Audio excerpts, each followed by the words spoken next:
అమ్మా అమ్మ, నా మాట విను. వద్దు, మీకు దండం పెడతానండి. ఈ టైంలో మీరు ఇలా మాట్లాడకండి. ఇది పంతానికి పోయే సమయం కాదు. సార్, మీరైనా చెప్పండి సార్. ఇప్పుడు మేడం ప్రాణాలు కాపాడడం ముఖ్యం. సుభద్ర, నా మాట విను. ఇంజెక్షన్ చేయించుకో.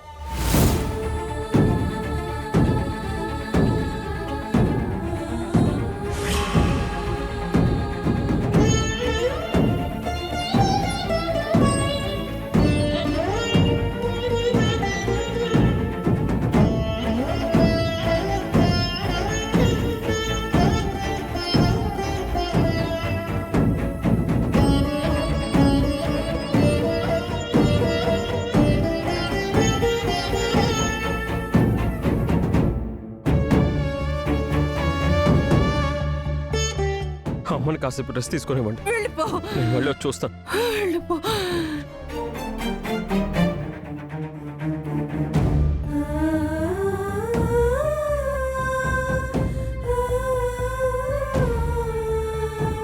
గుండ్రాయిలా ఉండే నీకు గుండుపోటేంటే? అసలేం జరిగింది? ఏముంది, నీ మనవడు చేసే పనులకి గుండెపోటేం కర్మ, ఇంకేమైనా వస్తుంది. మరే ఈ ఇంట్లో మనుషులెవరిని వాళ్ళ బతుకనిచ్చేటట్టే లేరు.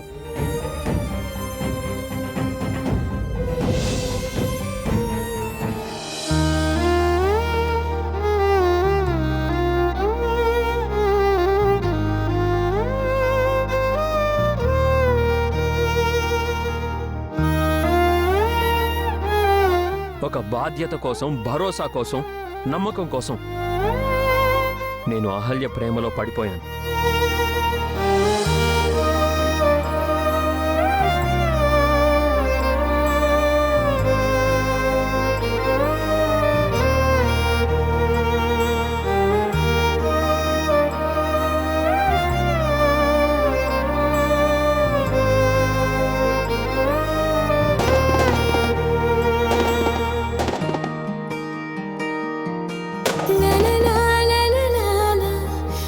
అదితి, ఏంటి ఇది? ఎందుకు ఇలా చేస్తున్నావు? ఇంకేం చేయమంటావు మామ్?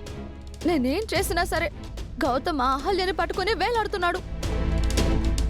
ఇన్ని సంవత్సరాల నా ప్రేమని కాదని 4 రోజులు దాని పరిచయంతో దాన్ని పెళ్లి చేసుకున్నాడు.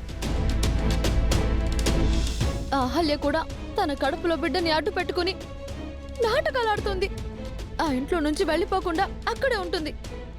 ఆ ఫ్యామిలీ కూడా దానికి సపోర్ట్ చేస్తున్నారు. నాకేం చేయాలో అర్థం కావడం లేదు మామ్. గౌతమ్ని మర్చిపోలేను.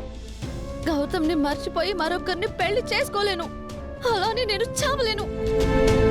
చావలేక బ్రతకలేక నరకం అనుభవిస్తున్నారు మామ్. ఇదంతా నీ చేతులారా చేసుకున్నావు బేబీ. నీ స్వయంకృత అపరాధం. ఈ పరిస్థితి వస్తుందని మాకు ముందే తెలుసు. అందుకే గౌతమ్ని మర్చిపోయి వేరొకరిని పెళ్లి చేసుకోమని చెప్పాను. కానీ నువ్వు వెళ్ళలేదు. ఇప్పుడు చూడు ఎలా జరిగిందో. కనీసం నీకిప్పుడైనా అర్థమవుతోందా? ఇప్పటికైనా డాడీ చెప్పింది వినదితి. గౌతమ్ నిన్ను పెళ్లి చేసుకోడు. వాణ్ణి మర్చిపో.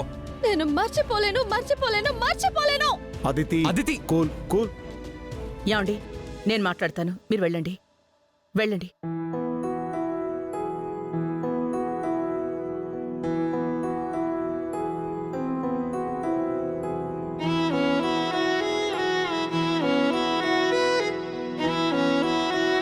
నాకు అర్థమైందే. గౌతమ్ని తప్ప వేరే ఎవరిని పెళ్లి చేసుకోను అంటున్నావు. నీ ఈ పరిస్థితి కారణం ఆ అహల్యే. నిన్ను జీవచ్ఛవంలా నేను బతకనివ్వను. చిన్నప్పటి నుంచి నీకు కావలసినవన్నీ ఇచ్చాను. ఇప్పుడు కూడా గౌతమ్ని నీకిస్తాను. గౌతమ్ అహల్య మెళ్ళో తాళి కట్టింది. ఆ అహల్య ఇంట్లో ఉంటుంది. కేవలం దాని కడుపు వల్లే అంటున్నాడు.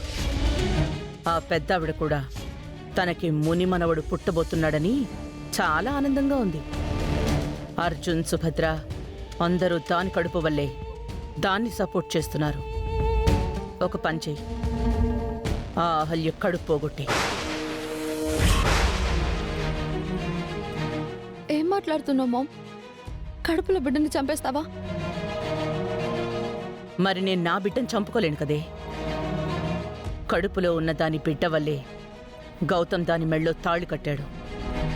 ఆ బిడ్డ కోసమే అహల్యని వాళ్ళ ఇంట్లో ఉండనిస్తున్నారు.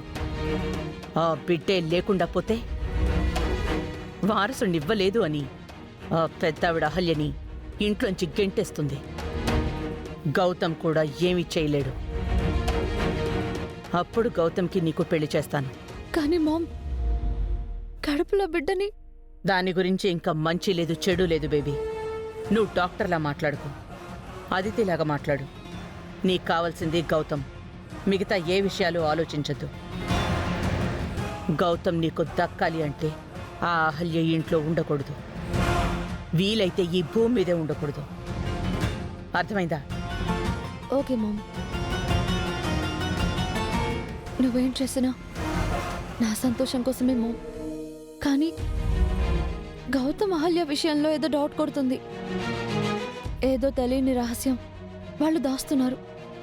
ఆ నిజం తెలిసినాడు వాళ్ళ సంగతి తెలుస్తాను. అట్లీస్ట్ ఆ నిజం తెలిసిన వాళ్ళొక్కరైనా నాకు దొరికినా సరే వాళ్ళంతా తెలుస్తాను.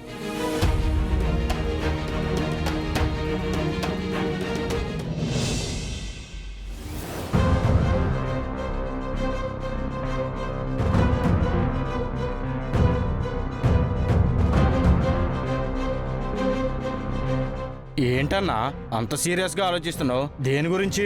ఇంక దేని గురించి ఆలోచిస్తానరా? నా బంగారం గురించి ఆలోచిస్తున్నాను. నా చేతికి దొరికినట్టు దొరికి మిస్ అయిపోయింది. ఏంటో అన్న, బయట బంగారం ధర రోజు రోజుకి పెరుగుతున్నట్టే నీ మనసులో బంగారం గురించి ఆశలు పెరిగిపోతున్నాయి. అప్పు చేసి బయట బంగారం కొనొచ్చేమో కానీ ఎన్ని తిప్పలు పడినా నీ బంగారం నీకు దక్కట్లేదన్నా. లేదురా, ఏం చేసైనా సరే నా బంగారాన్ని నా సొంతం చేసుకుంటాను. ఏం చేస్తావన్నా? అసలు అర్థం కాకుండా ఉంది కదా.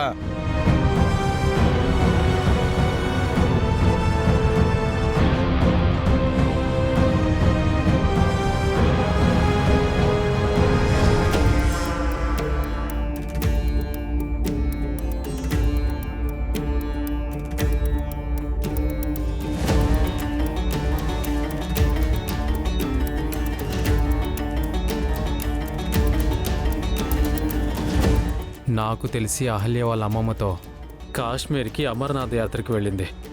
అక్కడ ఇంద్రగాడు పరిచయం అయ్యాడు. వాళ్ళిద్దరూ ప్రేమలో పడ్డారు. ఆ తర్వాత నేను కాశ్మీర్ వెళ్ళాను. నా వెనక గౌతమ్ గాడు వచ్చాడు.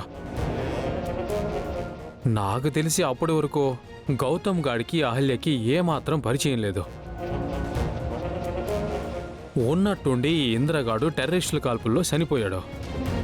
ఆ తర్వాత అహల్య గౌతమ్ గాడిని పెళ్లి చేసుకుంది. అహల్య గౌతమ్ గాడిని పెళ్లి చేసుకుంది. ఇక్కడే నాకు డౌట్ వస్తుందిరా. ఏంటన్నా డౌటు? అప్పటిదాకా ఇంద్రుని ప్రేమించిన అహల్య ఆ ఒక్క రోజులోనే గౌతమ్ గాడిని ఎట్లా పెళ్లి చేసుకుందే?